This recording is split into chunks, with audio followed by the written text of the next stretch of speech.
Yo, what's going on, guys? Mush back at it with another video. We're here to talk about your favorite publisher and mine, Ubisoft, and this news is honestly kind of disappointing because jobs are affected. Whenever I see that I have to cover a story or I'm gonna cover a story where there are people being laid off, I am always a little bit unfortunate because at the end of the day, we talk about something that is fairly, to me, and in the grand scheme of things in terms of our own personal lives, video games are great to play, but they're fairly inconsequential to our well-being, at least for the most part. I know a lot of us play video games as an escape and they're great, but when people's jobs are affected, when people are getting laid off, that is very depressing because that is their literal livelihood, and unfortunately, for XDefiant, the game will be shutting down in June of 2025, and with that, Ubisoft San Francisco and Ubisoft Osaka are shutting down with up to 277 staff to be laid off. Some of the workers are already laid off, developers are already laid off, and half of the XDefiant team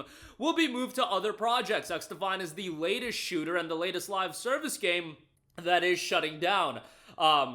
This is a topic we talk about very frequently about these live service free-to-play titles, and there's a fundamental problem with there being so many of them. And in the case of XDefiant, it did have some unique ideas, lack of skill-based matchmaking, arcadey FPS, and remember that while this genre really isn't my cup of tea anymore, so I'm not going to be breaking it down from what I thought about the game, etc., etc., what I can tell you is that there was a healthy level of interest in this game, especially going back to its official launch back in May of this year, if you remember, and maybe even prior to that. I remember when it was initially revealed, people memed on it, and then people started playing it, and then a lot of people started playing it, and it really looked like it had some momentum. The only reality is, and I say this over and over again, when it comes to games like this, if it's a totally free-to-play live service game, you can have all the momentum in the world when it drops. It is ultimately, where are you going to settle at? Where you're going to settle at is going to determine the long-term viability of a game like this. Sure, it is great to peak at X number of players. It's a great stat to have, and for a game that's a $60, $70 purchase, it's a very, very interesting stat to look at. For a game like XDefiant, it's a cool stat to look at. However, it doesn't really give you any perspective outlook in terms of long-term viability, and you're seeing that now with the game shutting down in June and new downloads for the game already stopping. I would argue that Ubisoft did the game no favors right off the bat. Why is this game not available on Steam? Like, y'all are so desperate for Ubisoft Connect, or rather I should say y'all were so desperate, even though I've been crapping on it for how long now? How long have I been crapping on them not releasing their games on Steam? But man, I'm gonna have a damn aneurysm if I continue with this, but it's just like, man, you're setting up games like this for slaughter, and you're setting up games like this for failure even before the game launches. And yes, the game did have a healthy player base, so obviously there were people gravitating towards, Ubisoft's own platform, but in terms of getting the most amount of people playing a game like this, which should be inherently the goal, it should not be, oh my god, can we get people onto Ubisoft Connect? We need to desperately get our live service, or we need to get our storefront popping off. We need people to sign. Like, what are we doing here? You saw that there was some trouble with this game, and while it should have been on Steam from day one, so you maximize the interest in people checking out the game, you maximize the fact that Steam probably would have promoted the game. I mean, Steam effing promoted Star Wars Outlaws. I certainly believe they would promote XDefiant, but, let's not do that. Let's desperately hold on and try to get Ubisoft Connect to be a thing instead of trying to give games the best opportunity they can, and then, circle back and be like, Prince of Persia: The Lost Crown didn't meet our sales expectations. Now we're shutting down XDefiant. It's just like, come on, man. The official statement reads, "Hello, XDefiant fans. I'm unfortunately here today to announce that XDefiant will be shutting down." By the way, this is from XDefiant executive producer Mark Rubin. Starting today, December the 3rd, new downloads and new player registrations will no longer be available. We will still release our Season 3 content in the near future, exact date to be determined, and the servers will remain active until June 3rd, 2025. For those who purchase the Ultimate Founders Pack, you'll receive a full refund. Players who made any purchases within the last 30 days will also be fully fully refunded. These refunds should be happening automatically within 8 weeks of today, and you can find more details on our official website, XDefiant.com. A few years ago, Ubisoft and the San Francisco development team embarked on a bold adventure to develop a new arcade shooter called XDefiant.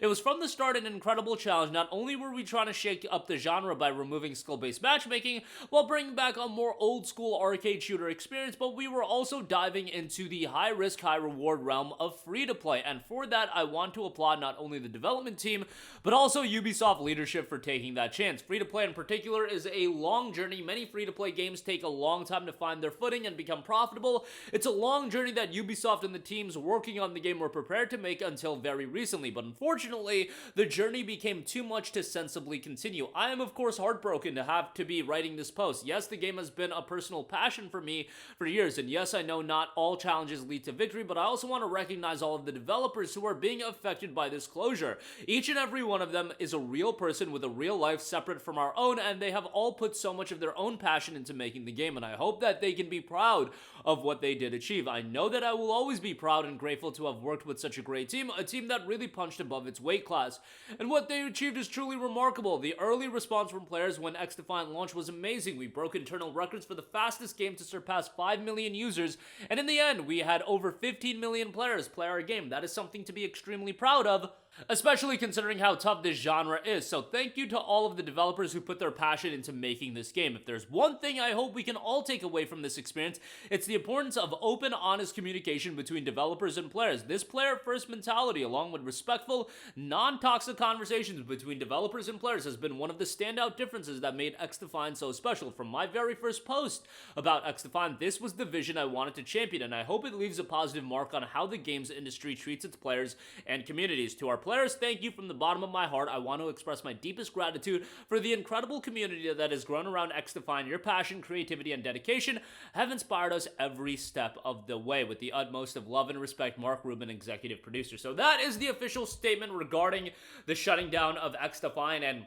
I don't think too many people are too surprised by the game shutting down. I didn't expect it to get shut down this quickly. Now, I haven't been reading up on every report about XDefiant, and I know that there was a little bit of trouble brewing with the game, and there was a lot of skepticism regarding the future of the game, but still, from my vantage point, I had remembered the game having a healthy level of interest when it initially dropped, and I just figured that would give them a reason to continue at least giving it a chance, and ultimately it would be given a longer rope before they threw in the towel. Ultimately, I had believed that they would throw in the towel. I just didn't think it would happen this quickly. Now, the game's still got about 6 months, about 6 months until it will be shut down, and they're going to be dropping Season 3 content, so if you want to continue playing it and you have it downloaded, you can do so, but yeah, kind of a wild story, but at the same time, this is gonna be the case with live service, especially when games are being set up to fail by Ubisoft just outright. It's gonna have an even more difficult time, and you're trying to break into an area that's already super, super difficult to break into. You can't be too surprised when things like this do happen, but it is what it is. It's unfortunate for the developers. That's really the thing that upsets me the most when you're talking about so many jobs being affected with a game that you could have your opinions on it, but ultimately I feel like Ubisoft didn't give it the best opportunity, just like they didn't give Prince of Persia: The Lost Crown the best opportunity to succeed, and ultimately both of those games were commercially disappointing. I mean, a lot of Ubisoft titles recently have been very commercially disappointing, so it is what it is, but that'll do it for me. Let me know all of your guys' thoughts in the comment section down below. Always interested to hear your guys' outlook on this, especially when it comes to a fairly notable one like this shutting down. But that'll do it for me. Your thoughts down below. As always, guys, thanks for watching, and I will catch you guys in the next one. Peace out. Hey, what's going on, guys? Mush here again. Hope you enjoyed the video. As you guys might know, YouTube's notification system is sometimes a little bit wonky, even if you're subscribed to the channel. Maybe you're not abundantly aware that I uploaded a video. To remedy that situation, make sure you hit the bell notification button. This way, whenever I upload a new video, and I try to upload as consistently as possible, you will be notified directly of the upload, and you can watch it as soon as it goes live. I would really appreciate if you guys hit that button so you can stay up to date with all of the content I'm posting. But as always, guys, thanks for watching, and I'll catch you guys in the next one. Peace out.